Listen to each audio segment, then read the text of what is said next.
Palavra da Verdade, com Hernandes Dias Lopes. Nós entendemos que não há melhor remédio para nossa alma do que alimentá-la com a preciosa, boa, rica, eficaz, atual e viva Palavra de Deus. Então, convido você para abrir sua Bíblia comigo no livro de Gênesis, no capítulo 1. Vamos ler versos 1, 2 e 3. Por gentileza, abra sua Bíblia logo no começo. As primeiras palavras, Gênesis 1, 1 a 3. Está escrito assim: no princípio criou Deus os céus e a terra. A terra, porém, estava sem forma e vazia. Havia trevas sobre a face do abismo, e o Espírito de Deus pairava sobre as águas. Disse Deus: haja luz, e houve luz. Talvez uma das perguntas que mais se escuta hoje é se Gênesis é um fato ou uma ficção. Se o relato mormente dos 3 primeiros capítulos se referem a uma figura de linguagem, a uma metáfora, ou se de fato o que está registrado aqui aconteceu como registrado está. Se Gênesis 1 a 3 é uma ficção ou uma realidade? Essa é a grande questão posta na questão hermenêutica desta passagem. Esta passagem é fundacional. Esta passagem é absolutamente vital para a história do cristianismo.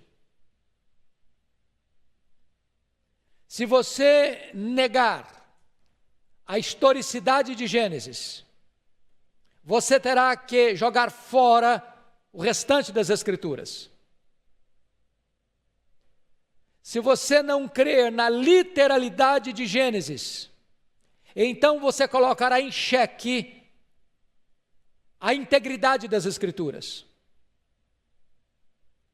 E aquele que coloca em xeque a integridade das Escrituras, provavelmente não terá condições de sustentar que é verdadeiramente um cristão.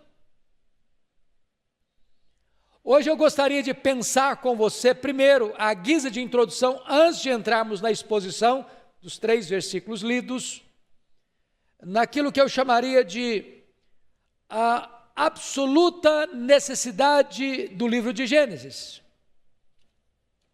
Isso porque, sem este livro, você não tem como explicar a questão da existência de Deus. E é curioso que Gênesis não começa tentando explicar a existência de Deus, mas afirmando a existência de Deus. Ele parte do pressuposto que Deus existe. E então anuncia a sua obra de criação. Sem o livro de Gênesis, você não consegue explicar a origem do homem. E aí você vai ter que cair no naturalismo ateísta. Aí você vai ter que acreditar que a vida surgiu espontaneamente, que o homem é resultado de uma evolução de milhões e milhões de anos. Mas se você crê na historicidade de Gênesis, você verá que a nossa origem não está numa evolução, mas está na ação criadora de Deus. Sem o livro de Gênesis, você não consegue explicar a origem da família. Foi Deus que instituiu a família. A família é a ideia de Deus. Foi Deus quem criou o homem, foi Deus quem criou a mulher. Foi Deus quem instituiu o casamento. Esta semana eu respondi a uma pergunta num dos programas da Igreja Presbiteriana de Pinheiros, o programa Trocando Ideias. e a pessoa comentando o fato do alto índice de divórcio, de muitos casamentos começarem com juras de amor e terminar com palavras duras e cáusticas nas barras de um tribunal, num doloroso divórcio. E a pergunta era essa: o senhor acha que o casamento é uma instituição falida? E eu respondi: claro que não, porque é uma instituição divina. Enquanto houver história até Jesus voltar, os homens se casam e se dão em casamento. É o que está escrito no sermão profético de Jesus. Você não explica família a não ser por meio do livro de Gênesis. Este livro é fundacional por isso. Você não consegue explicar, por exemplo, a origem do mal a não ser através do livro de Gênesis. E aqui tem um ponto que eu gostaria de trazer à sua mente esclarecida. Porque quando Deus termina de criar todo o universo, inclusive o homem e a mulher, e Deus então faz uma avaliação geral, Ele que já tinha dado nota bom para os dias da criação, agora, ao terminar a obra, Ele diz: muito bom. Portanto, o mal ainda não existia. É importante você entender que quando Adão e Eva foram colocados no Éden, o mal ainda não existia. A queda de Lúcifer foi depois da criação do homem e da mulher, porque se o mal já tivesse existido, Deus não teria dado nota máxima na obra criadora. Se você não entender o livro de Gênesis, você não consegue explicar, por exemplo, a origem da graça de Deus e do julgamento divino. Este livro, como disse Henry Morris, um grande cientista, é o livro mais importante da Bíblia e o livro mais importante da história. Porque aqui está a semente de todas as grandes doutrinas desenvolvidas em todos os outros livros da Bíblia. Então, chama a sua atenção para nós voltarmos o nosso coração a Gênesis 1:1. No princípio criou Deus os céus e a terra. E eu quero chamar a sua atenção ainda a título de introdução para a questão da plausibilidade da criação. A ciência não está em oposição à Bíblia e nem a Bíblia em oposição à ciência. Estou absolutamente de acordo com quem disse: a Bíblia corretamente interpretada e a ciência corretamente entendida jamais entrarão em rota de colisão, porque ambas têm o mesmo autor. O desenvolvimento da ciência vai abrindo cada vez mais as páginas da Bíblia para entendermos a grandeza da obra criadora. Por exemplo, você pega uma folha no seu quintal, aquela folha tão tenra, tão simples à primeira vista, é mais complexa do que uma metrópole. Você pega, por exemplo, a complexidade do corpo humano, e o Dr. Marshall Nirenberg, prêmio Nobel de Biologia, disse que tem mais de 60 trilhões de células vivas, em cada uma delas com mais de 1,70 m de fita DNA. E se você espichar o DNA do seu corpo, você terá mais de 102 trilhões de metros, mais de 102 bilhões de quilômetros de fita DNA no seu corpo.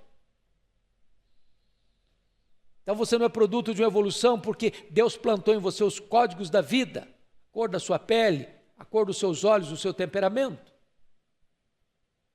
Como disse o Dr. John Wilson, catedrático de Harvard, você tem em cada um de seus olhos, em cada olho seu, você tem mais de 2 milhões de fios duplos encapados, e se não for assim, haveria um curto-circuito e você ficaria cego.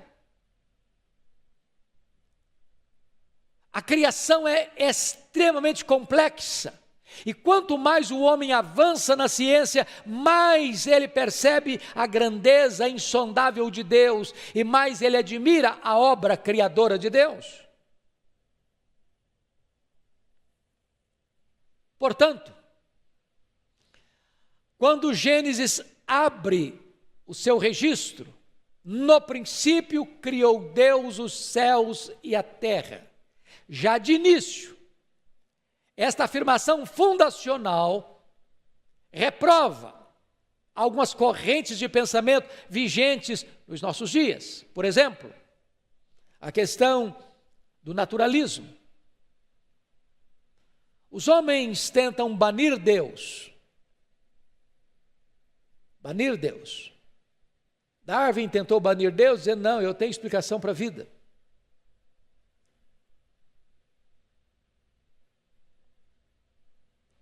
Sigmund Freud tentou banir Deus, não, eu não preciso de Deus para explicar a psique humana. Nietzsche disse, não, Deus morreu.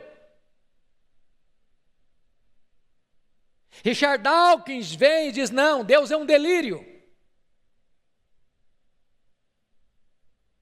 Mas Gênesis reprova essa ideia ateísta do naturalismo, dizendo, no princípio criou Deus.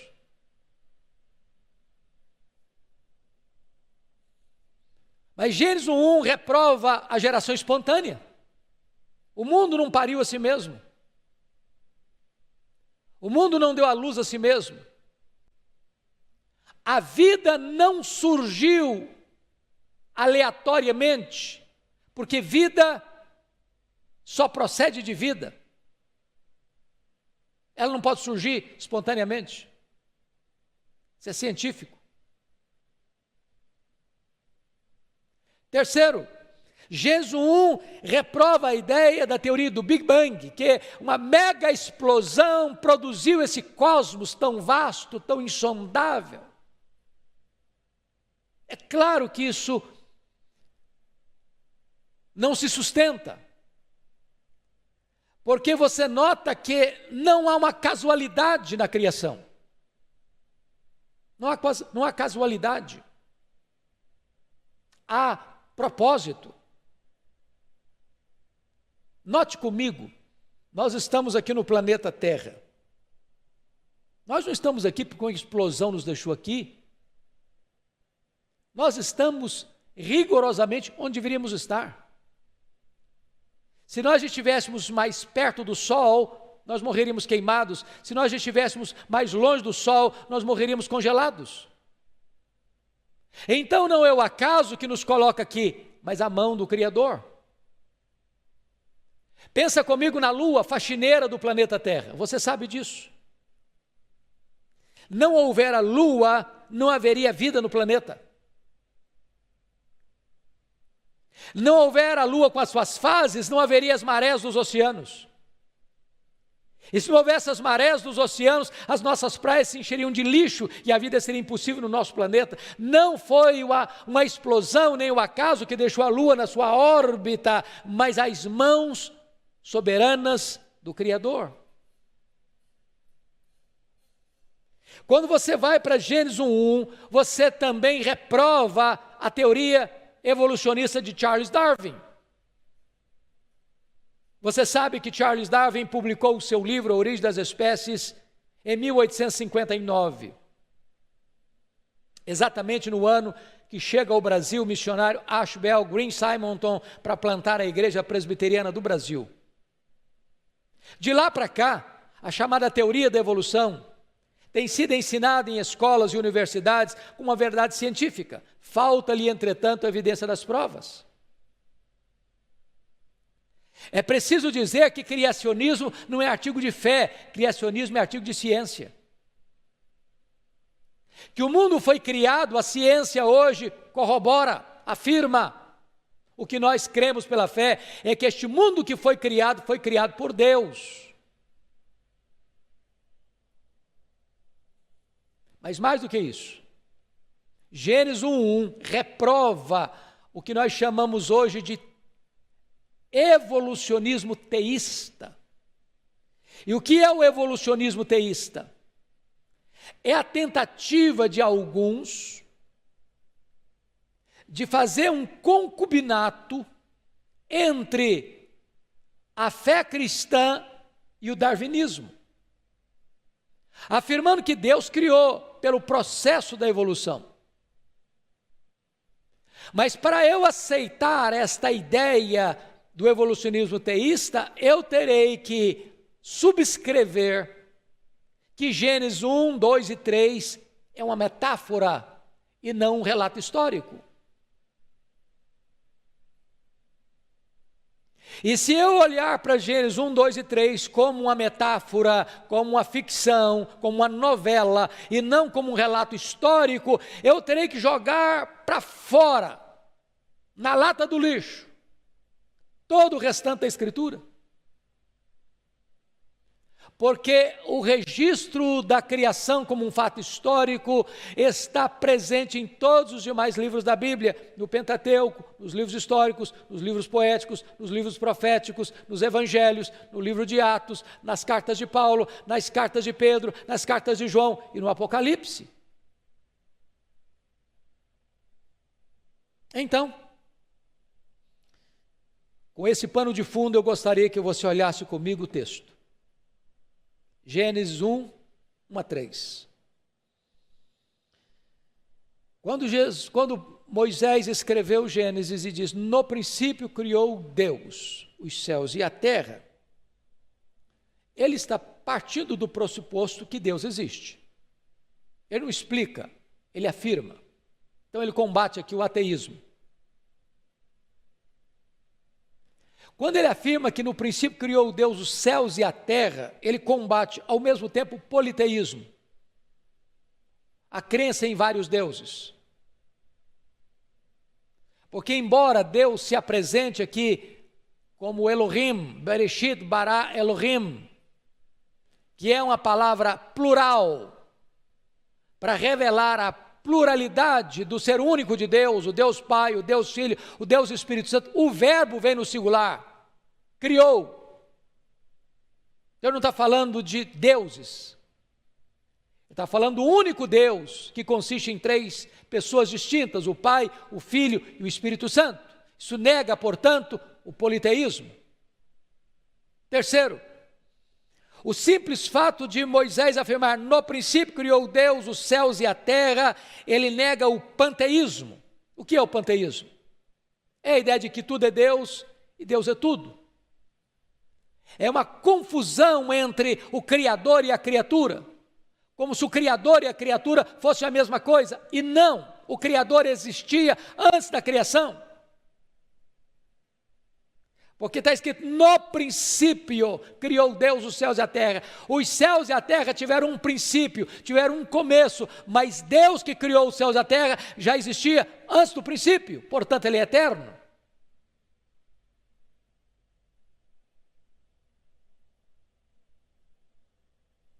Consequentemente, o simples fato de Moisés afirmar, no princípio criou Deus os céus e a terra, ele está reprovando a ideia de que a matéria é eterna, como pensavam os gregos. A matéria foi criada. Note comigo que este mundo é feito de matéria e energia. Matéria e energia não criam a si mesmas. Este mundo é governado por leis. Leis não criam a si mesmas. Logo, alguém antes da matéria, fora da matéria, independente da matéria, criou a matéria e estabeleceu leis para governá-la. E este é Deus. No princípio, criou Deus os céus e a terra.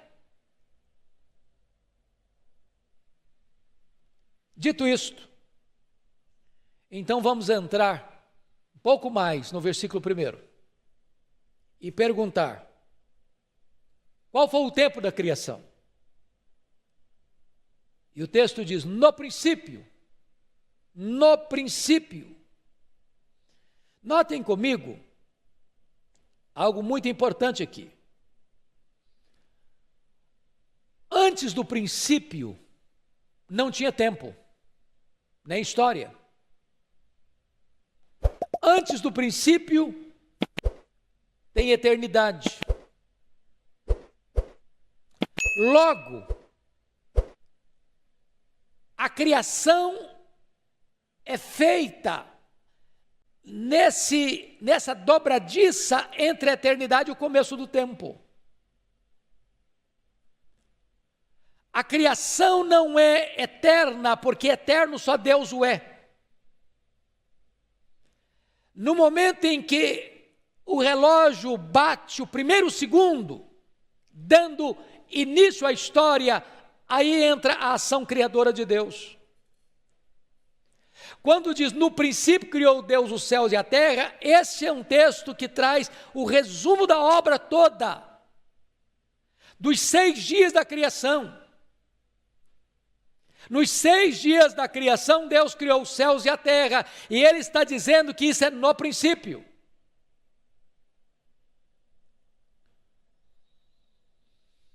É muito importante você entender, com esse texto, que Jesus disse em João 1,1, no princípio era o Verbo, e o Verbo estava com Deus, e o Verbo era Deus.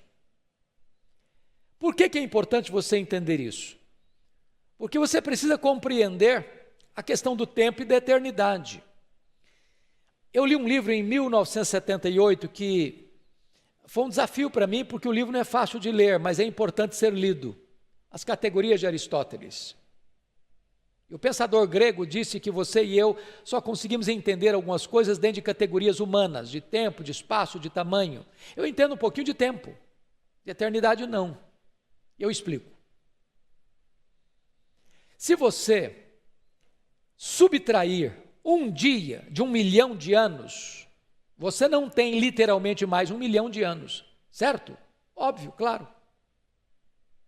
Mas se você tirar 1 milhão de anos da eternidade, eu lhe pergunto, quanto resta? Quanto sobra? E a resposta é a eternidade. Se você tirar da eternidade 1 bilhão de anos, quanto fica?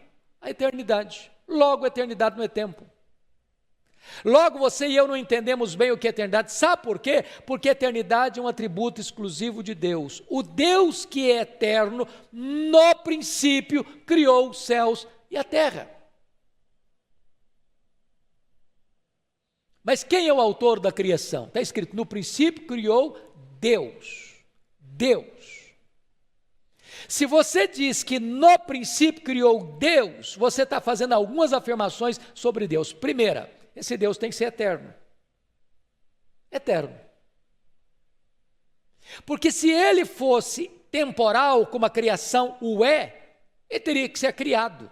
E ele não é criado, ele é o Criador. Segundo, esse Deus precisa ser autoexistente. Tudo que existe, existe porque foi criado. Só Deus é incriado. Porque Ele é eterno e incriado, Ele é autoexistente. Ele dá vida a todos, mas Ele não deriva a vida de ninguém, porque Ele existe. Por isso que Deus disse para Moisés, eu sou o que sou. E é por isso que Jesus disse para os judeus, antes que Abraão existisse, eu sou. Ele é autoexistente. Mas ainda, Ele é autossuficiente. É muito importante você entender isso.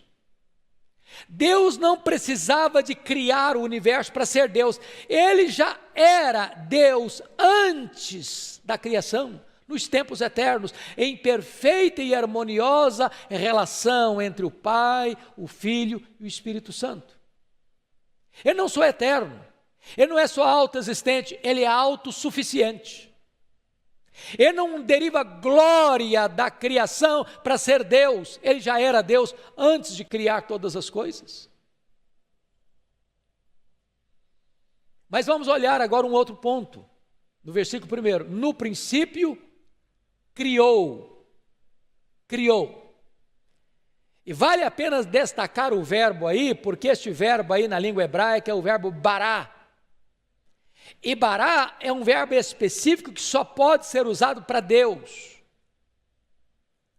Quando Deus usa o verbo bará, está se referindo a uma obra criadora sem matéria pré-existente. É aquilo que os teólogos chamam de ex nihilo. Criar sem matéria pré-existente, criar do nada. Na linguagem de Paulo aos Romanos, é quando Deus trouxe à existência as coisas que não existiam. O homem não pode criar do nada, sem matéria pré-existente.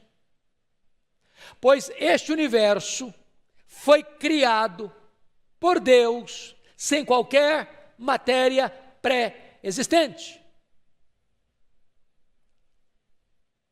Isso é fantástico. Isso é fascinante. Isto mostra que a matéria não é eterna, que o mundo não é resultado de uma explosão, de uma evolução, porque Deus, do nada, trouxe à realidade o universo. E aí nós vamos ver em seguida a extensão desta criação, e Moisés completa: no princípio criou Deus os céus e a terra. Por céus, você precisa entender o céu que você vê, o espaço sideral, o mundo angelical e todos os mundos estelares. Qual o tamanho deste universo? Nenhum cientista pode afirmar categoricamente qual é a sua extensão. Até porque é uma matéria em aberto. O que você e eu podemos saber categoricamente é que o universo não é infinito, porque a infinitude é atributo exclusivo de Deus. O que eles já sabem e afirmam é que o nosso universo tem mais de 93 bilhões de anos-luz de diâmetro. E o que significa isso? Significa que se você voasse a velocidade da luz, 300 mil quilômetros por segundo, nessa velocidade, você demoraria mais de 93 bilhões de anos para ir de uma extremidade a outra do universo. Pois no princípio criou Deus os céus. Quando você examina, por exemplo, Isaías 40, quando fala da majestade do Criador, diz que é aquele que mede as águas na concha da sua mão, que pesa o pó das montanhas em balança de precisão, que mede os céus a palmos, e que espalha as estrelas no firmamento, e por ser grande força e forte em poder, quando a chama pelo nome, nenhuma delas vem a faltar. E hoje os cientistas dizem que há 10 vezes mais estrelas no firmamento que todos os grãos de areia de todas as praias e desertos do nosso planeta. Todo esse vasto cosmos, que é chamado de céus, foram criados. No princípio, criou Deus os céus e a terra.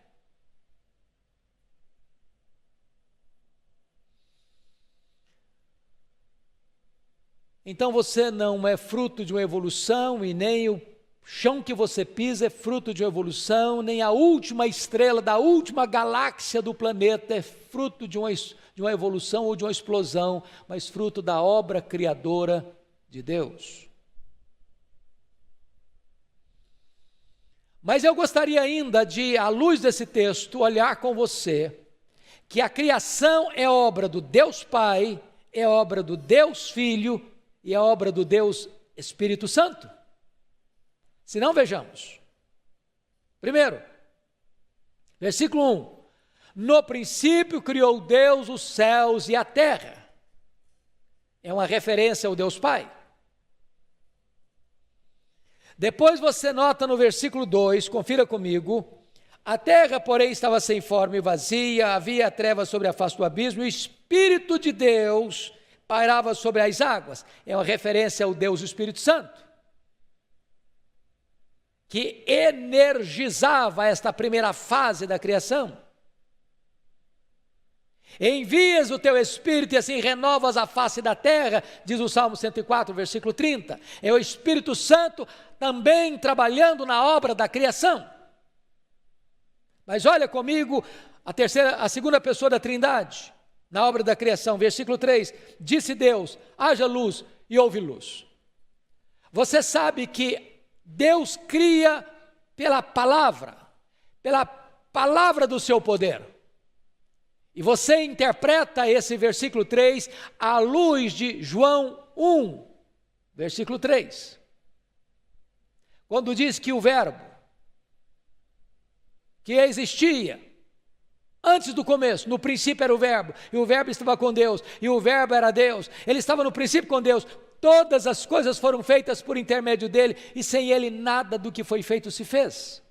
Verbo, logos, é palavra, e verbo é ação, e quando Deus vai criar, Deus fala, haja e ouve. Então, o agente da criação é a segunda pessoa da Trindade. Todas as coisas foram feitas por intermédio dele, as visíveis e as invisíveis, diz Paulo em Colossenses 1,16. Então, aqui em Gênesis 1, de 1 a 3, você encontra a Trindade trabalhando na obra da criação. O projeto é do Pai, a execução é do Filho, e a sustentabilidade da vida é do Espírito Santo.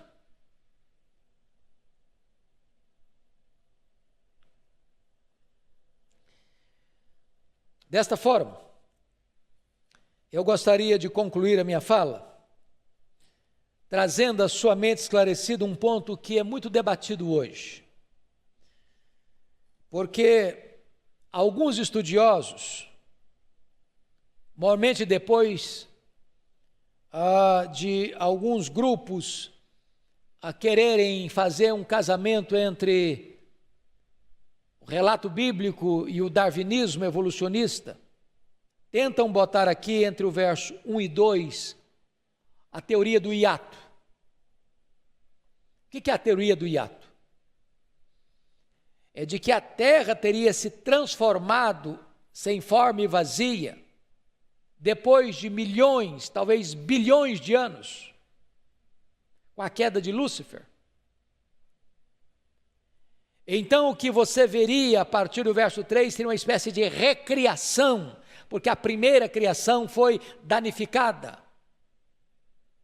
foi corrompida com a queda de Satanás. Mas não há qualquer amparo bíblico, exegético, para ancorarmos essa teoria do hiato. Como disse o Dr. Henry Morris, essa teoria, mais cedo ou mais tarde, vai acabar caindo no evolucionismo darwiniano. O texto não está dizendo que a Terra se transformou sem forma e vazia. Está dizendo que nesse processo da criação, nesta fase inicial, ela era sem forma e vazia, ou seja, ela ainda não era habitada. Mas não há aqui um lapso de tempo de milhões de anos, não. Toda a criação foi começada e concluída dentro de uma semana de 6 dias.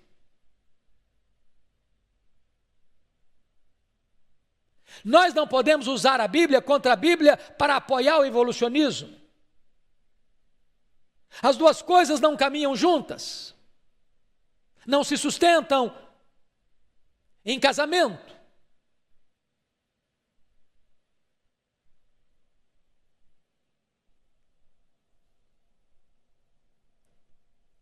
Desta forma, então, o que você percebe é que nesse primeiro estágio da criação, a terra ainda não estava habitada, a terra ainda não cumpria plenamente as suas funções e havia trevas por uma razão muito simples. É porque Deus ainda não havia criado a luz. E se você percebe que a primeira obra de Deus, o primeiro dia da criação, virá exatamente com a criação da luz. Então não há contradição, então não há choque. Até porque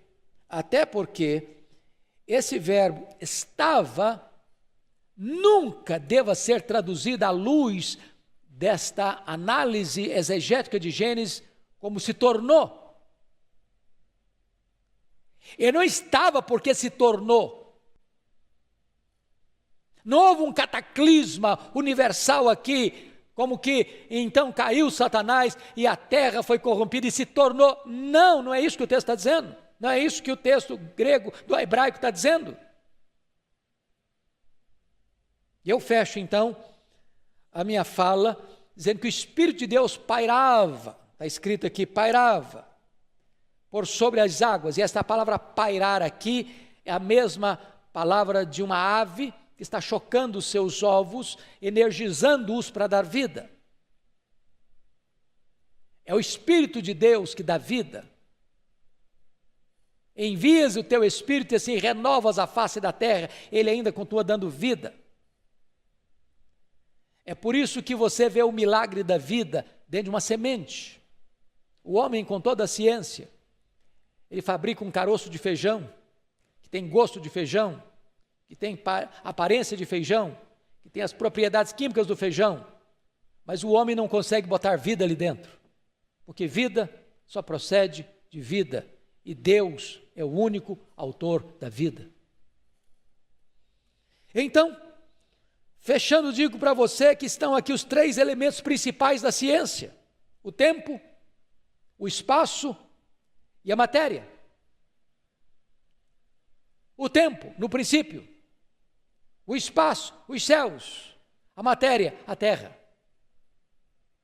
De tal forma que o relato de Gênesis, escrito por Moisés 1500 anos antes de Cristo, portanto, há 3.500 anos, está rigorosamente de acordo com a mais rigorosa análise científica dos nossos dias. Preciso fechar com a famosa frase: e a Bíblia tinha razão, e a Bíblia tem razão, e a Bíblia terá razão, porque a Bíblia é a palavra inerrante, infalível do Deus que não pode mentir. Que Deus abençoe você, que Deus abençoe o seu coração. Vamos ficar com a Bíblia, vamos permanecer na Escritura, ela é a infalível palavra de Deus. Muito obrigado.